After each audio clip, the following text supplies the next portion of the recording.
Hello guys, আসসালামু আলাইকুম। আশা করি আপনারা সবাই ভালো আছেন। আপনারা যে খাঁচা ভিতরে যে এটা কি দেখতে পাচ্ছেন, এটা কি বলতে পারেন? আপনারা বলতে পারবেন কিনা সেটা আমি জানি না। এটা কিন্তু বারবাল, এটা বিড়ালের মতো দেখা যায়।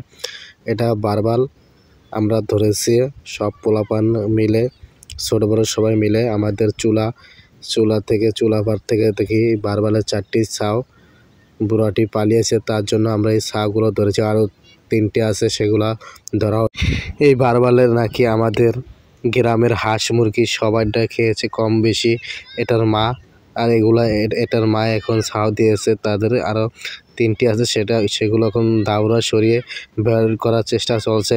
তাই এটা প্রথম ধরেছে, এটা খাঁচা ভিতরে রেখেছি। আর এটার মা পালিয়ে গেছে গাইস, তাই আমরা এখানে রেখেছি। বারবালগুলো অনেক চালাক, কারণ এই বারবালে অনেক মুরগি হাঁস খেয়ে থাকে। যারা অনেক কষ্ট করে মুরগি হাঁস পালে, তাদের মুরগি হাঁস তারা খেয়ে, তাই আমরা বারবালগুলো